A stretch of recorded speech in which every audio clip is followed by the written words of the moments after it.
Be ready. 15 seconds.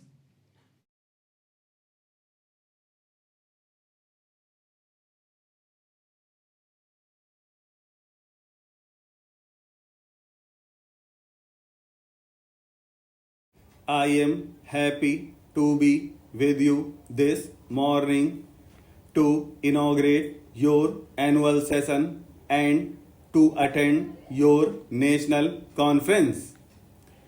Speaking at such important business conferences is a matter of pleasure for me. But before accepting the invitation from the organizers this time, I wondered whether the pleasure of inaugurating your annual session comes with a price tag because for the third consecutive year, the CII's annual session has been inaugurated by a different Prime Minister. Your president has said some good words about me in his welcome remarks. They are no doubt pleasing to my ears, but they also remind me of the enormous expectations people have from me and from my government.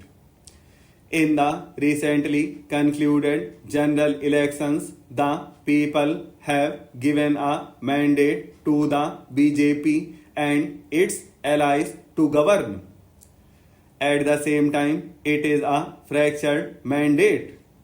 The challenge before us is to do full justice to our job, even though we have a fractured mandate. I assure you that in spite of some teething problems, the people's desire to see a stable, strong, and action oriented government in New Delhi will be fulfilled. We have accepted the challenge. The theme for this conference, bringing growth back, economy, education, and employment, captures in a nutshell the main thrust of our national agenda for governance, which is the blueprint for our policies. And as such, there is a happy convergence of the government and the Indian industry. Such a participating relationship will enable India to realize her full potential of economic growth and the well being of our people. I have good reason to be emphatic on this point. Today, not only the global standing of a nation, but also its security, integrity, and stability, indeed, its very existence as a nation, is dependent on its economic strength. I therefore firmly believe that the time has come to insulate the nation's economy as much as possible from the turmoil in its democratic polity. It is high time all sections of our society, including those in business, industry, and politics, sank their partisan obsessions and focused their attention on the all important national imperative: growth, more growth, and still more growth. With the union budget due for presentation, it is an opportune time to spell out our philosophy.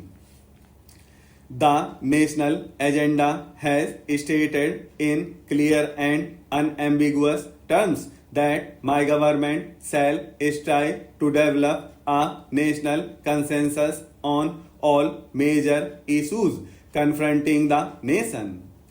The problems facing the Indian economy are too many, too complex, and far too important to be subjected to a partisan approach. We simply cannot afford to play politics with the nation's economy anymore. This indeed will be the real test of patriotism on the economic front. This point demands candid and even self-critical elaboration. The first phase of economic liberalization was launched in 1991. Some of the reforms brought about positive changes. Unfortunately, the measures taken to free the economy were not matched by checks and balances, and we have paid a price for those lapses. Also, the liberalization process suffered from inadequate attention to the eradication of unemployment and too many critical issues in the social sector such as healthcare, education, and housing. Importantly, it failed to give a momentum to infrastructure development, which is now choking growth. In our view, the reasons lie in the failure of the government to effectively address the core concerns of the Indian industry. They lie in the failure of the Indian industry to appreciate the core concerns of the government. They also lie in the failure of both the government and the industry to convince the common man that he too has a stake, a vital stake in the reforms process. That is why during the election campaign, I repeatedly stressed that India urgently needs to reform the reforms process. To explain what we mean by this, let me first enumerate what I think are the three main complaints of the industry against the government, the three main complaints of the government against the industry, and also the three main complaints of the common man against both the government and the industry. The three chief complaints of the industry against the government are: 1. Industry thinks the government is the root cause of avoidable delays owing to excessive controls.